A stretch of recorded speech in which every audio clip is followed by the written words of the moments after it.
All right, Shabbat Shalom. Shalom. Hallelujah. Let's start off with prayer. Avinu, our Father, Elohim of Abraham, Yitzhak, and Yaakov, we praise you and we thank you. Father, I ask that you would continue to guide us, reveal your path to us, help us to choose you to bring your kingdom to this earth. Father, I pray that you would continue to guard our tongue from evil, that you would open our hearts to your Torah, that you would cause our souls to desire your commandments, and deliver us from mishap and evil. Help us to focus on what is right and what is true. Help us to choose life. Amen. All right. Well, we are in Vayera. Quick announcement. Amanda forgot one thing. I guess the McRae's are missing a pizza pan, right? Is it round? Square? Rectangular? A round pizza pan. Round. It's a round pizza pan. It was probably over here in the Lost and Found. And so if anyone knows where it ended up, if we could get it back to the McRae's, that'd be awesome. What is it? A pizza pan. Pizza pan. Yeah. It was probably on the shelf and somebody thought it was a donation that somebody could take home. So you took home a pizza pan recently. It wasn't for free, it was. Sorry. Okay. Vayera is this week's portion of scripture for us. And Vayera is, and he appeared. It's Bereshit, Genesis 18 through 22. Chapters 18 through 22. So let's start in Bereshit. We'll go back to chapter 13.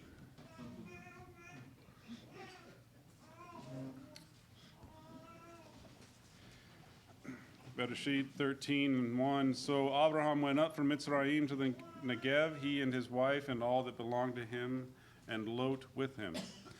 Now Avram was very rich in livestock, in silver, and in gold, and he went on his journeys from the Negev as far as Bethel, to the place where his tent had been at the beginning, between Bethel and Ai, to the place of the altar which he had made there formerly, and there Avram called on the name of Yahweh.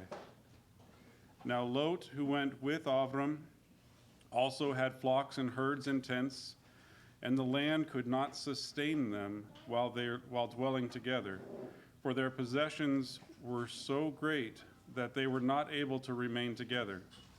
And there was strife between the herdsmen of Avram's livestock and the herdsmen of Lot's livestock. Now the Canaanite, the Perizzite, were dwelling in the land, so Avram said to Lot, "Please let there be no strife between you and me, nor between my herdsmen and your herdsmen, for we are brothers. Is not the whole land before you? Please separate from me. If to the left, then I will go to the right, and if to the right, then I will go to the left." Lot lifted up his eyes and saw the valley of the Yarden, that it was well watered everywhere.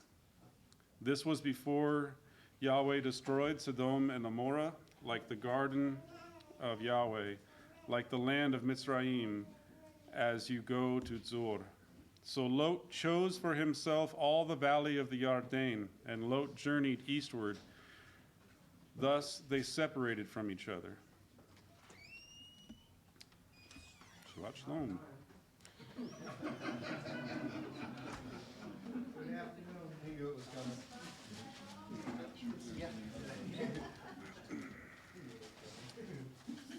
All right, so we've got Avram and his nephew Lot, right? Both of them have many possessions, so much livestock that the land can't sustain them both at the same time. And so Avram says, let's not have quarrels between between you and me. Let's not have quarrels amongst our people.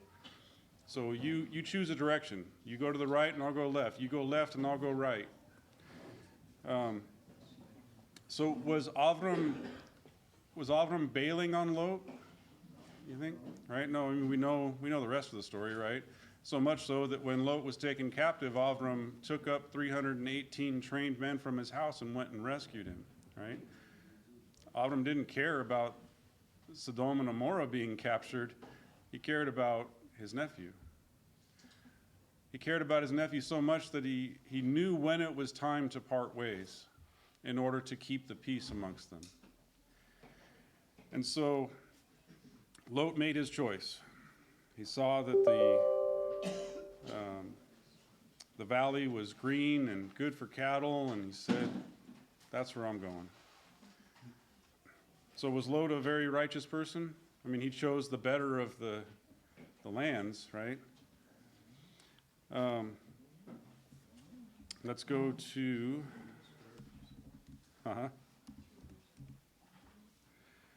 let's go to chapter 18.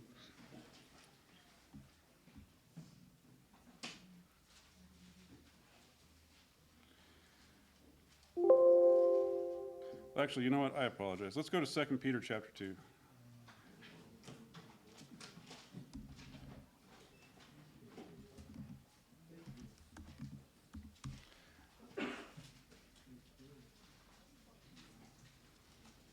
Starting in verse 1. But false prophets also arose from among the people, just as there will also be false teachers among you, who will secretly introduce destructive heresies and denying the master who bought them, bringing swift destruction upon themselves. Many will follow their sensuality, and because of them, the way of the truth will be maligned. And in their greed, they will exploit you with false words. Their judgment from long ago is not idle, and their destruction is not asleep. For if Elohim did not spare Melachim, messengers, when they sinned, but cast them into hell and committed them to pits of darkness reserved for judgment, and did not spare the ancient world, but preserved Noah, a preacher of righteousness, with 7 others, then he brought a flood on the world, upon the world of the ungodly. And we talked about Noah recently, right? And like, what was his preaching? What did he do? Did he stand on a corner with a sign? You know, we don't know if he literally stood there and tried preaching to them with words, but we know that he walked righteously, right? The things that he did, the way that he behaved, the things that the way he interacted with people. Verse 6, and if he condemned the cities of Sodom and Gomorrah to destruction by reducing them to ashes, having made them an example to those who would live ungodly lives thereafter. And if he rescued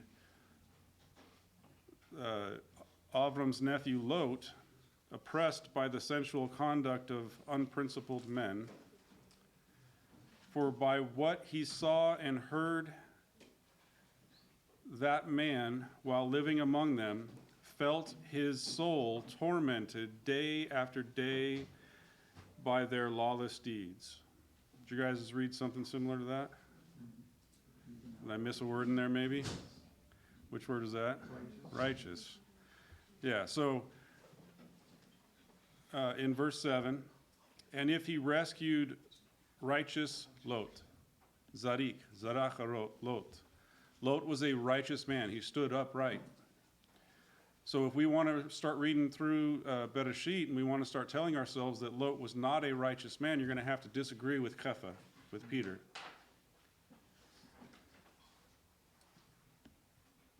And if he rescued righteous Lot, oppressed by the sensual conduct of unprincipled men, for by what he saw and heard, that righteous man, while living among them, felt his righteous soul tormented day after day by their lawless deeds.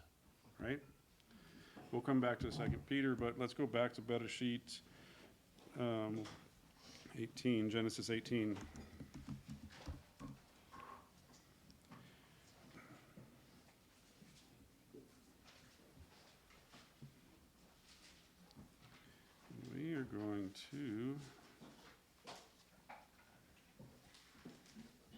just last week's portion.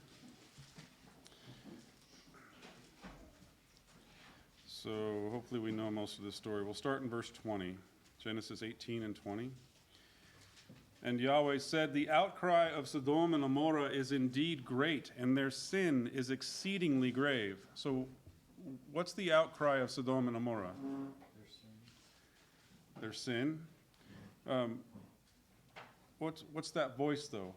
What is it that Yahweh is hearing from Sodom and Gomorrah? The righteous, right? So we midrash that, perhaps it was the blood of the victims from Sodom and Gomorrah that were crying out from the ground, right? Which tracks with Torah, with Yahweh's word. But what did we just read in 2 Peter? The soul of righteous Lot was tormented day after day while living amongst these people.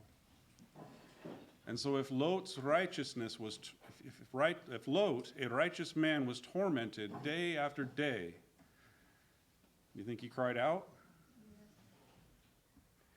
You think maybe Yahweh was responding to his cry? Sure, I don't disagree with the fact that it was the blood of the victims of Sodom and Gomorrah crying out from the ground, but I think if we follow Scripture, I think Lot was crying out quite a bit.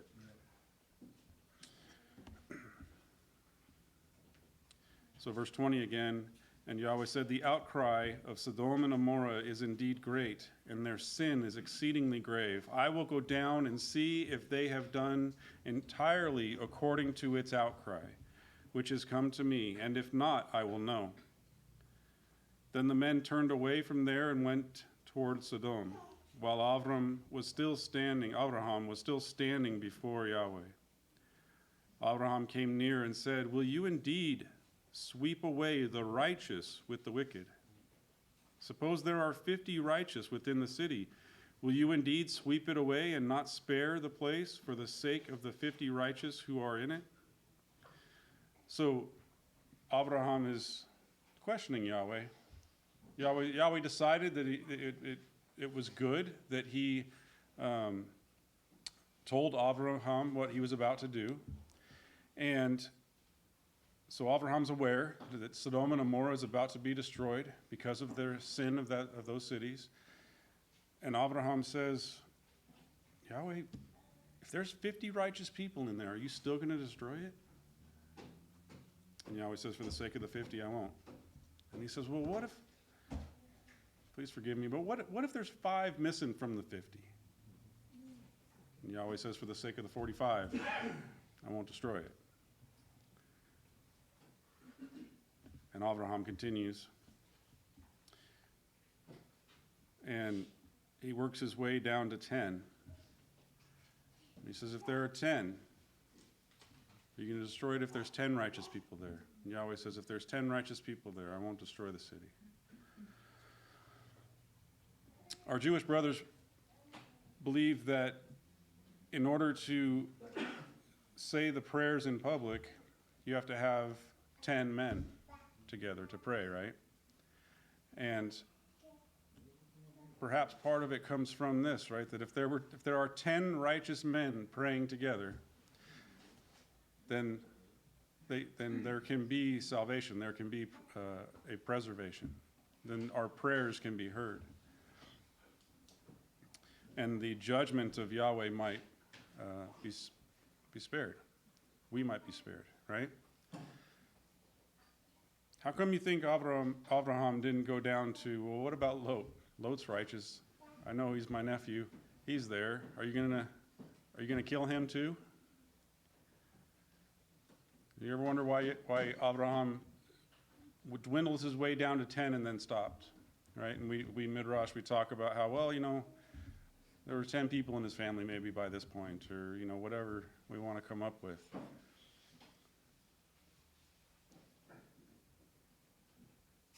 I don't think that Abraham was afraid of the answer, but perhaps he was hopeful in that 10 would be enough. I mean, Lot is a righteous man. Lot is a man who knows the truth, who worships Yahweh. And he is in a city with many people. Two very large cities, two sister cities right next to each other, huge population. Certainly Lot could have 10 people around him, maybe to say prayers, maybe for whatever. Certainly there would be at least 10.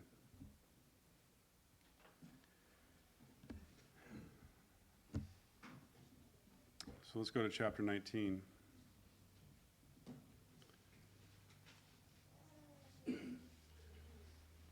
Now the two men came to Sodom in the evening, right? Because we just read that the two men walked away from Abraham, right? But that's not what it says? No, what's it say? The two melachim, the two messengers, the two angels, right? So how do two men become two melachim? They grew wings.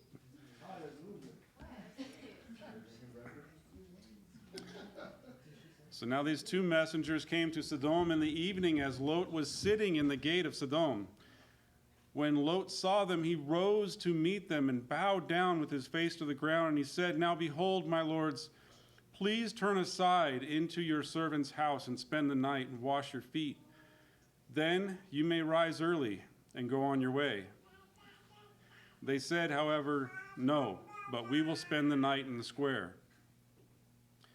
Yet he urged them strongly, so they turned aside to him and entered his house. And he prepared a feast for them and baked unleavened bread, and they ate. You think that Lot knew who these men were? I mean, it doesn't tell us, so we can. And he knew the season that he was in. He knew the season, sure. You think these are the only people that he brought into his house to protect them? So we know what happens, that the city gets wind that Lot took these strangers into his house, and they come and they try and break down his door, right? So if Lot had taken people in prior to this, did they come breaking down his door for them, for the people that he had rescued in the past? Or perhaps was it just that the sin was so great at the city, if this was the pinnacle of it, that it didn't matter if they were in somebody else's house, they were going to come and get them? It's kind of how sin works, isn't it? It grows. It starts with just a thought. And if we allow that thought to continue and repeat, then the thought starts to become okay. And so once the thought's okay, what happens? You can start dabbling in it a little bit. Dip your toe in the water. And then once you realize the water's not that cold, apparently it's not in Colorado, then you can jump in. I will say, it was when we, at YHWH, when we all plunged into the river, it was surprisingly not as cold as I thought it would be. I really, really thought I was going to be miserable. It took your breath away? But it was refreshing. It was wonderful. It was. So yeah, we'll probably end up maybe doing more of that. Okay, sorry. So where was I?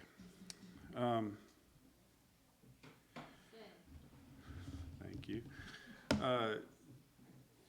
It kind of grows.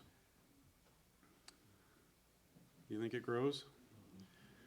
I don't know if sin grows, but we certainly grow in our sin, right? Our willingness to participate in it certainly grows. And so I'm just saying, perhaps that this is what it is, that the sin of Sodom and Amorah was finally at this pinnacle, at this point where they were willing to break down Lot's door, to pull the strangers out, and to have their way with them. But Lot, he knew the state of this city. He knew the state of the place where he lived. It tormented his soul every day. And so he pleaded with these men to come into his home, and he fed them. In verse 4, Before they lay down, the men of the city, the men of Sodom, surrounded the house, both young and old, all the people from every quarter. So how many people was this? It says all of the men, young and old, from every quarter, from every area in the city, there was a mob. There was a huge number of men pressing upon Lot's door. That's crazy. We will see this played out in a movie or something, and there's like 10, 20 guys there, whatever, knocking on the door, asking Lot to send out the men. But literally in Scripture, it says that every man in the city was there. They were all in agreement. If that's the case, if it was every man, the men of the city, the men of Sodom, surrounded the house, both young and old, all of the people from every quarter. Where were Lot's son-in-laws? Were they part of that mob? But Lot went out at the doorway in verse 6, and he shut the door behind him and said, "Please, you rebellious, evil people." Is that what he said? What do you call them? Brethren. He says, brethren. Okay, King James. Praise Yahweh. But Lot went out to the doorway, shut the door behind him, and said, "Please, my brothers, do not act wickedly. Now behold, I have 2 daughters who have not had relations with man. Please let me bring them out to you, and do to them whatever you like, only do nothing to these men, insomuch as they have come under the shelter of my roof." And they told him to stand aside. And furthermore, they said, "This one came in as an alien, and already he is acting like a judge. Now we will treat you worse than them." So they pressed hard against Lot and came near to break the door. So here we actually see that they perceived Lot as being judgmental, right? Lot was trying to stop them from doing what they wanted to do, and they were like, "Don't judge me. I'm going to do what I want to do. As a matter of fact, now I'm going to treat you worse than I was going to treat someone else because you're trying to stop me." And how often do we encounter people in our lives who are basically in that mindset? I mean, literally, we've had people tell us, I'm sure you've heard, "Don't judge me. Don't judge me." Was Lot trying to be a judge in this situation? What was Lot trying to do? He was trying to save 2 men's lives. He was trying to stop wickedness from happening. But the people who wanted to commit the sin perceived it as him being judgmental.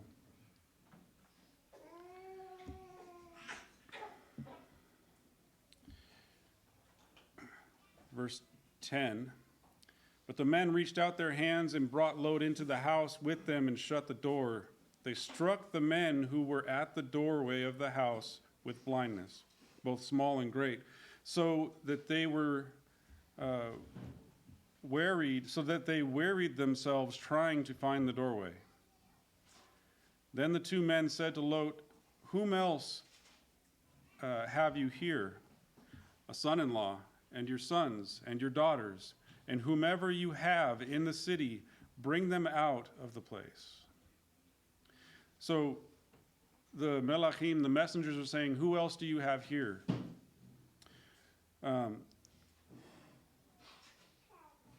And so we can kind of get the context that they were in his house. I mean, otherwise he'd have to go outside into the city and go find them. And the 2 men said, verse 13, they tell him, "For we are about to destroy this place because their outcry has become so great before Yahweh that Yahweh has sent us to destroy it." Lot went out and spoke with his sons-in-law, who were to marry his daughters and said, "Up, get out of this place, for Yahweh will destroy the city."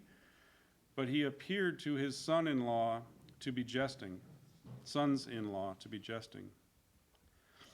So Lot's living in a place, his daughters are engaged, they're betrothed to be married to men. I will say that Lot did not obviously choose very wisely who he married his daughters to, right?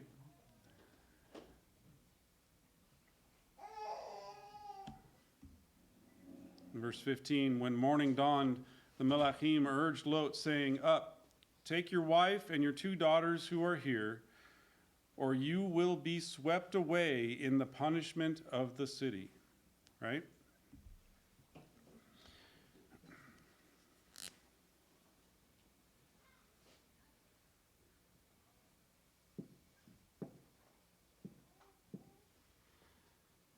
So the Melachim, they tell Lot,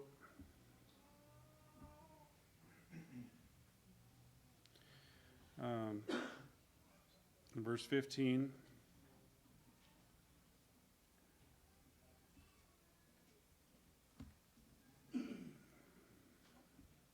they say, "Get up and get out of here, or you will be swept away in their punishment," right? So, Safa, Samech Pehe, is the word we're looking at here for being swept away, right? And this is to sweep away.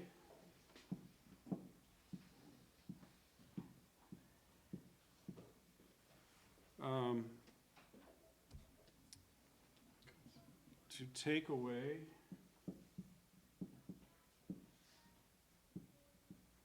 It also has the context of to end.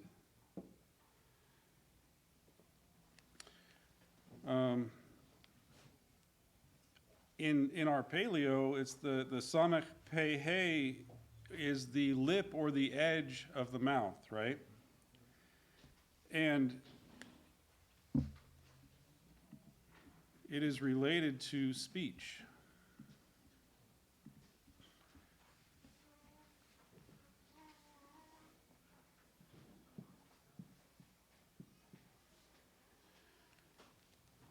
Also in the paleo is the concept of consumption, because food passes through the mouth, right?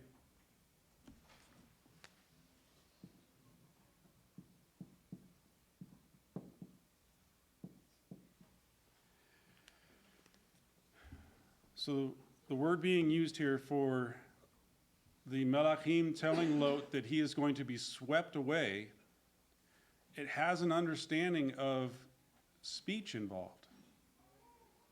It has an understanding of consuming something that is spoken. And so we think, we read this and we think to ourselves that the Melachim are saying, and quite literally I believe they are, they're saying that that Lot's going to be swept away, that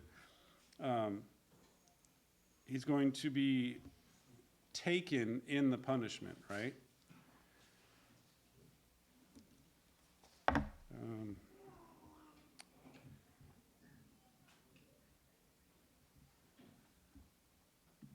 So what about that word for punishment?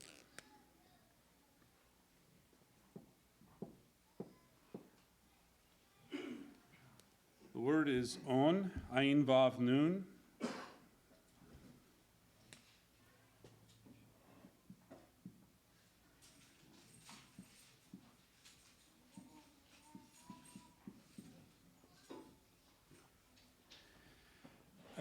It has the understanding of a misdeed, a sin, or guilt from that sin, and also the context of punishment. In the paleo, the ayin and the nun is a watching eye, a continually watching eye. And it has, because when you continually watch something, you furrow your brow in essence, so it has the context of affliction, right?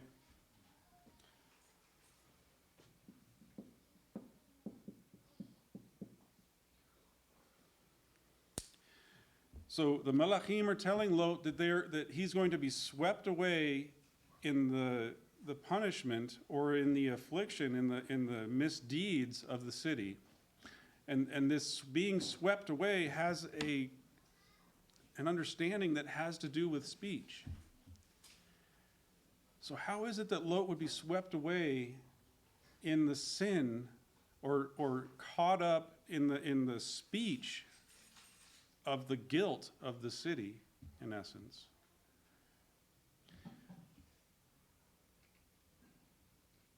So we know that, Lot hesitates. He wants to, grab as many people as he can. He asks them, not to do it, basically. And so they urge him and they press upon him and they push him out of the city. And he doesn't want to go to another little city, to the mountains where he's told to go. He wants to go to a small city. And they're like, fine, go there, but we can't do anything until you get there. Once he gets there, Sodom and Gomorrah are destroyed, right?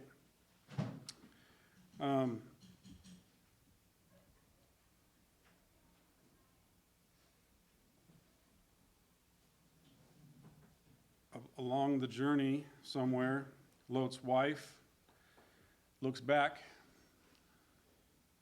which was, they told him not to look back. She looks back and she turns to a pillar of salt, right?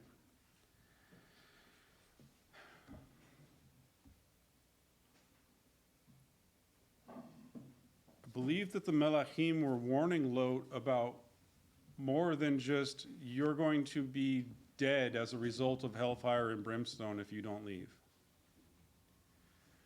I believe they were warning him that if he didn't voluntarily leave, that the words that come out of his mouth would become a misdeed and guilt as a result of sinful acts.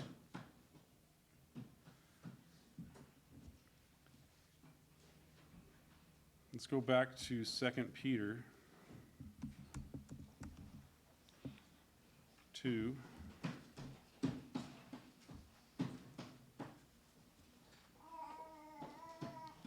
We just got done reading about Lot's righteousness, and Chefa is talking to us about false prophets, right? In verse 1 he says, false prophets arose among the people, just as there will be false teachers among you who will secretly introduce destructive heresies, denying the master who bought them, bringing swift destruction upon themselves, right? So this is in reference to teachers who are bringing you heretical teachings and secret doctrines and destructive teachings. And Chefa is comparing this time when people encounter these teachers to the flood and to Sodom and Gomorrah.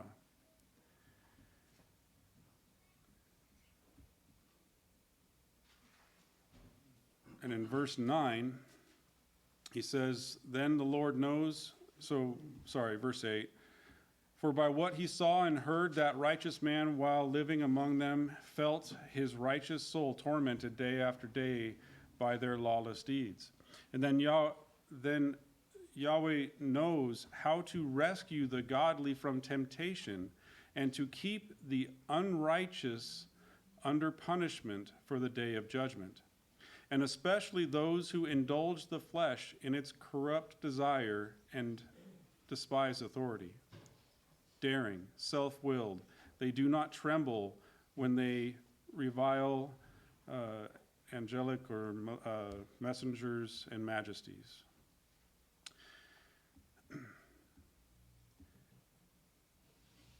Verse 11, whereas Melachim who are greater in might and power do not bring a reviling judgment against them before Yahweh.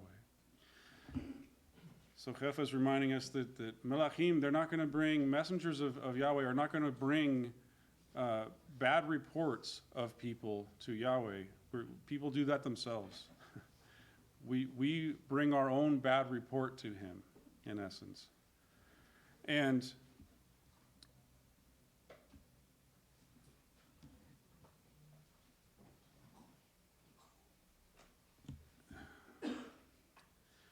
verse 12. But these, like unreasoning animals, born as creatures of instinct to be captured and killed, reviling where they have no knowledge, will in the destruction of those creatures also be destroyed. Suffering wrong as the wages of doing wrong, they count it a pleasure to revel in the daytime. They are stains and blemishes, reveling in their deceptions as they carouse with you. Having eyes full of adultery that never cease from sin, enticing unstable souls, having a heart trained in greed, accursed children. Forsaking the right way, they have gone astray, having followed the way of Balaam, the son of Beor, who loved the wages of unrighteousness. So, again, who's Kepha talking about here? What does this sound like to you guys? Remember what he said in verse 1? These are people who are going to be teaching you wrongly, right? False doctrines, secret things.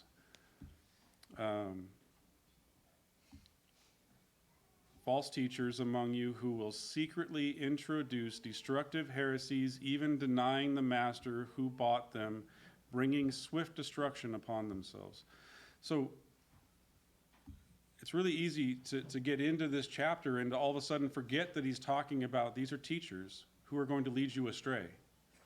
Because you just start thinking that these are evil, wicked people who are engaged in debauchery and all kinds of evil sin and fleshly, lustly desires. And yet, what Kepha is trying to relate to us here is that these are teachers. These are people who are going to be leading you astray through their words.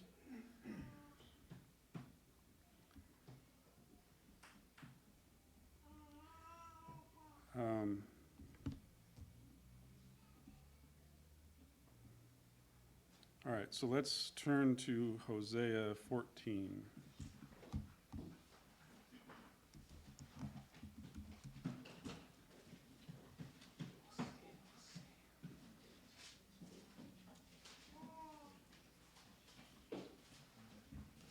Return, O Israel, to Yahweh your Elohim, for you have stumbled because of your iniquity. Take words with you and return to Yahweh. Say to him, take away all iniquity and receive us graciously, that we may present the fruit of our lips. Assyria will not save us. We will not ride on horses, nor will we say again, our Elohim, to the work of our hands. For in you the orphans find mercy. So you notice in a lot of our scriptures, Yahweh is telling us, the children of Israel, to return to him, right? And we, us Messianic Torah observant Hebrew roots, enlightened, new creation people, we believe that we've kind of got it all together now, right? No? Yet, you know what? I think part of what Kepha is talking about is what happened to the faith not long after Yeshua's death, burial, and resurrection. It completely left where it was and didn't look anything like it used to. And the teachings turned into what we have today in Christianity, where it is a lawless doctrine. It is a heresy to say that the law is done away with. And, so we leave that behind. We deconstruct the parts of Christianity that we had with us from the beginning, and we begin to build on a solid foundation that is all of the Torah, and we return to Yahweh like he asks us to. And I think every now and then we hit brick walls, right? Because when we first started, we okay, we got to let go of Christmas and Easter, and we got to start observing the Shabbat, and I got to start eating clean foods, not unclean foods. And then we just kind of stay there. And we don't progress past that. And so many other doctrines from Christianity are still ever so prevalent because we refuse to move on. And part of those are, if Lot would have come out his door and just tried to talk to everyone and say, you know what, guys, you're okay where you're at. Just don't do this here. And the difference is that Lot stood. He says he was a righteous man. He stood for Yahweh's kingdom, for his Torah. Even in the face of a city full of sinful people.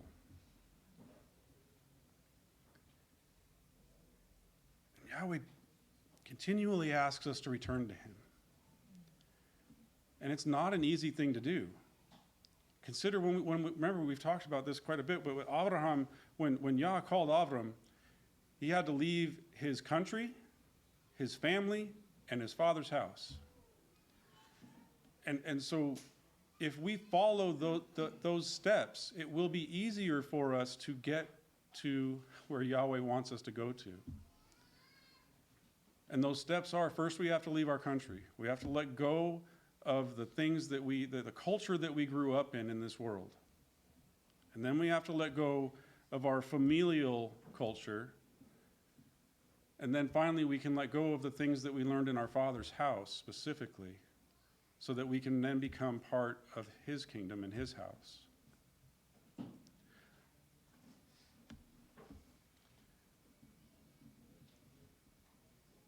In verse 4, he says, I will heal their apostasy. I will love them freely, for my anger has turned away from them. So this sounds great, right? I will heal their apostasy, which is having fallen away, which is having left the way. So how is he going to heal our having fallen away? If we back up a few verses, he says, return to me. So as we return to him, the more we grow to be like him, then the more he is there in our lives, and the more he can heal our apostasy, because we are no longer fallen away. But it is always, it is ever present, something that we have to actually do. Yes, he will heal it, but we have to turn to him to get that healing, right? Verse 5, I will be like the dew to Israel. He will blossom like the lily, and he will take root like the cedars of Lebanon. His shoots will sprout, and his beauty will be like the olive tree, and his fragrance like the cedars of Lebanon. Those who live in his shadows will again raise grain, and they will blossom like a vine. His renown will be like the wine of Lebanon. O Ephraim, what more have I to do with idols? Is it I who answer and look after you? I am like a luxuriant cypress. From me comes your fruit. Whoever is wise, let him understand these things. Whoever is discerning, let him know them. For the ways of Yahweh are right, and the righteous will walk in them, but transgressors will stumble in them.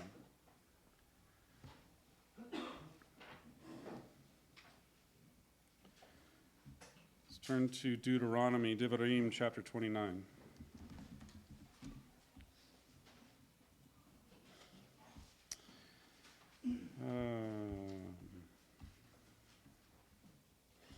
We'll start in verse 1. These are the words of the covenant which Yahweh commanded Moshe to make with Bnei Israel in the land of Moab, besides the covenant which he had made with them at Horeb. And Moshe summoned all of Israel and said to them, you have seen all that Yahweh did before your eyes in the land of Mitzrayim, to Paro and to all of his servants and all his land.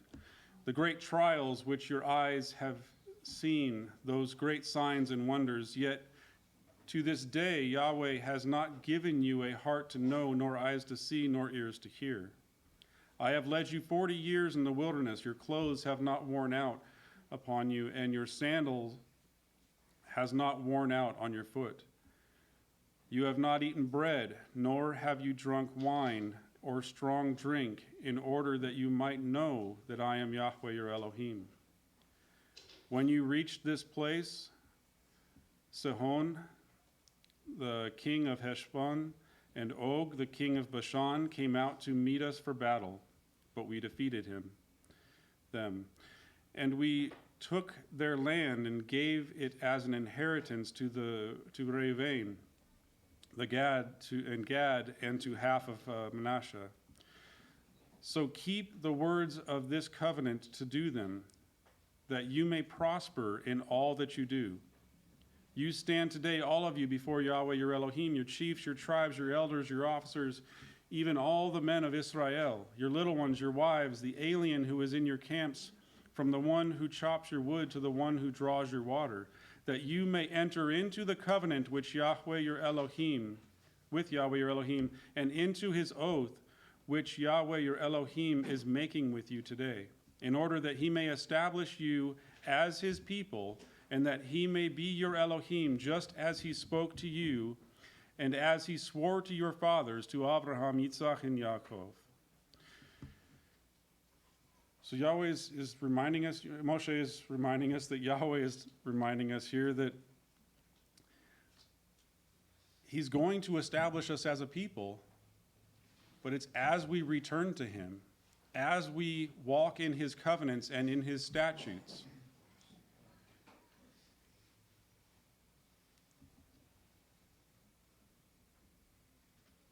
He says in 14, not with you alone am I making this covenant and this oath, but with those who stand here with us today in the presence of Yahweh our Elohim, and with those who are not with us here today, i.e. us. Yahweh is speaking this to those who were there then and those who are here now.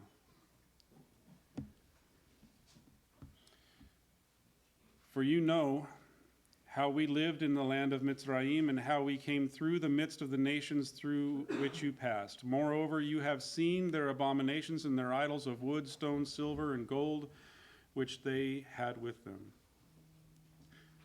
So they saw these idols made out of wood, silver, stone, gold, which they had with them. And you think that's really what Yahweh cares about is the wood, silver, stone, and gold?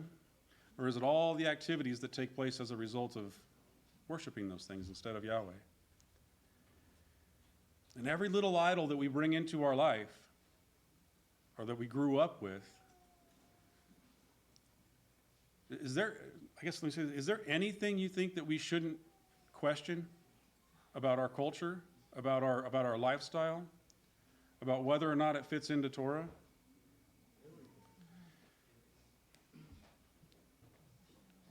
What is complacency? Being okay with where you're at. You get to a certain point and you're like, you know what, I'm happy here. I have a little bit of where I was and a little bit of where I'm at, and this feels good. And so we're complacent. We don't move any further. You remember how it was when somebody first told you that you need to start following Torah? And you were like, get behind me, Satan. No. And then praise Yahweh. He opened our eyes. He allowed us to see, and we started walking. You know what happened with the children of Israel as they went into the promised land? What did Yahweh tell them? I'm going to give you this a little bit at a time. I'm not going to give it to you all at once because it'll overwhelm you and the wild beasts will take over and they will kill you. And so they went in and they got a little bit of land. And then they went in a little bit further and they got a little bit more. And every time they moved forward and every time they got a little bit more land, they had to get rid of all of the idols and the pagan practices that were there. And so every time we take a step forward, we're going to have to do that same thing. What happened with Lot, I believe, is that he got complacent. He was a righteous man. whose soul was tormented every day, but he got complacent. He didn't move forward. He stayed in Sodom, in the midst of all of that sin.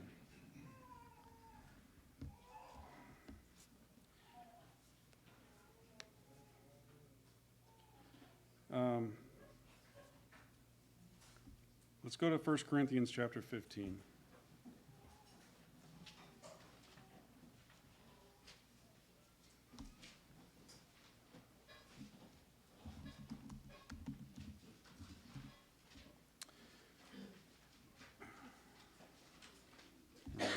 Go down to verse 33.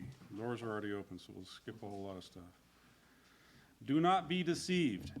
Bad company corrupts good morals, right? If we look at those words, do not be led astray. Do not be deceived. Bad or evil associations destroy and corrupt kind and good habits. Hanging around the wrong people will destroy good habits, right? So certainly that's talking about people who don't observe Shabbat. And you think that possibly could be referring to people even possibly closer in your circles who are willing to help you sin? If you choose the wrong people, what's going to happen is your good habits are going to be affected. Think about it. If you have a good habit started in your life, right? You know that you've needed to change something. You know it's something that you needed to grow in, and you start doing it. And then all of a sudden, there's someone in your life who just kind of helps you not do that. Just kind of love you through your sin. And the thing is that people who will sin with you will sin against you, right? Bad associations destroy good habits. We need good habits because good habits are what help keep us being righteous and being in order and walking straight. And when we start to lose these good habits, or when we don't continue to grow in good habits, we start to lose. We start to become corrupt.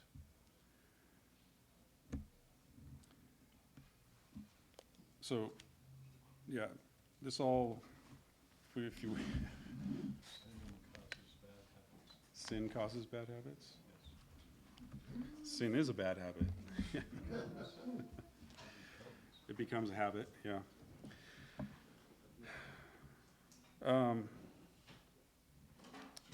In Luke, this kind of all ties back into Mashiach's returning and the way that we are behaving and acting. And whether he comes tomorrow or in another 1,000 years, what we are reminded of in Torah repeatedly is to make sure that we are ready, that we are in a clean state, that we are prepared, that our lamps are full of oil, that we are not found wanting. And it shouldn't be a scary thing. That should be a wonderful thing. We should be excited at the fact that he's coming. We should be excited at the fact that that potential is there.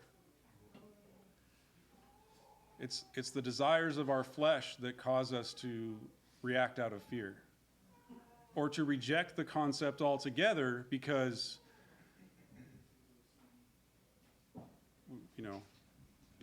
we don't want to grow. Yeah, anytime somebody tells you God knows your heart, Run the other direction. The heart is deceitful above all things. yeah.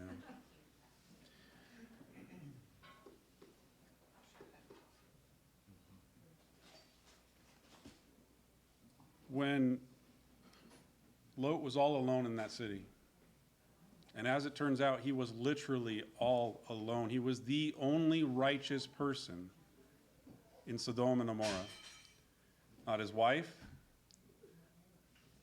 not his children. And the sad thing is as righteous as he was, my personal belief is that if he would have picked up his family and left where he was, it might have helped his wife and his daughters. Because bad associations corrupt good habits. And once you lose good habits, you fall into corruption. And so Lot was a righteous man. But I believe he didn't do his family any favors by staying in Sodom and Gomorrah. And I believe we don't do ourselves any favors by staying in relationships that aren't healthy. And by staying in situations and in circumstances that encourage us to sin.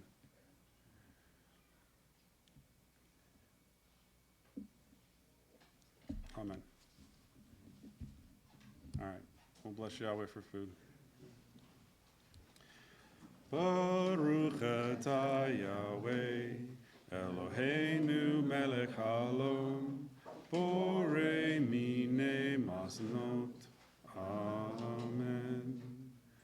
Blessed are you, Yahweh or Elohim, King of the universe, who creates various kinds of foods. Amen.